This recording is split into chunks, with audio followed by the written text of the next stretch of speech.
And the last thing, which is to monetize. So say for example now you engage them already, right? But you haven't made a single cent yourself. So what do? You drive them to your sales funnel. So it could be you drive them to your website, for example. Then when you drive them to your website, you want to measure, okay, what are my number of visitors from my Facebook to my website?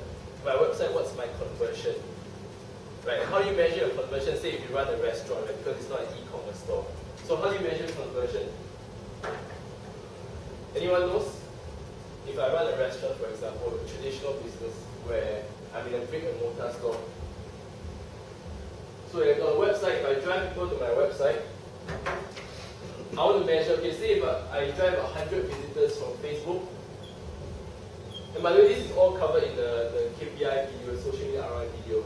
So if I drive 100 visitors from Facebook, go to my website, right, my main homepage. What we want to measure is how many of them go to my sales-related pages on my website. Now, if I'm not an e-commerce store, if I'm a just traditional business, brick and mortar, what is one sales-related page on my website? Anyone else? Sorry? Menu. Menu? Could be. Menu. I can ask them to spread one voucher. Yeah, it could be like, then you measure the actions taken, right? Good one.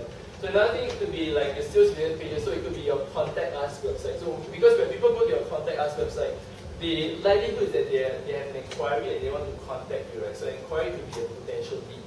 So it could be your menu, for example, because they are browsing, it could be your contact us. Or if you have, who here runs an agency, like a design creative agency? Nobody? So if you don't know of anyone, it could be your portfolio, your contact, or this. So say if you drive 100 visitors from Facebook, come to your website, how many people come over here?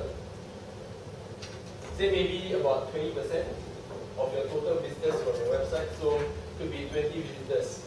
So this is something, like I said, you want to always constantly measure. So if you can drive 100 visitors based on your whatever engagement you're getting on the Facebook page right now, are you able to drive even more? Or are you able to increase this from 20% to 25%? And 25% can you go up? So it's a constant measuring and optimization process. Now, website is just one way that you can monetize. Another way you can monetize, it could be, say if you have an event, then you want to drive people, all your fans, or at least a huge number of your fans to your event, right? So at the same time, you want to track, okay, how many people go to your event? So on your event, you must ask the question like, how do you even know about us, for example? So at the end of the day, make sure your numbers-wise, it makes sense. Or it could be your events, or it could be drive your donations, it could drive your sales, whatever thing. Always measure, okay?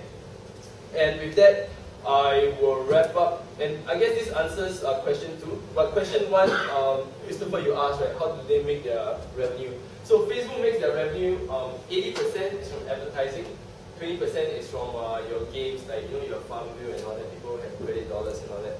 But yeah, so I guess, does that answer your question? No. Specifically on advertising. Specifically advertising. Alright, Clement will talk about that. Right, so with that, I'll wrap up my portion. I'll just take 1 or 2 questions before we wrap this up.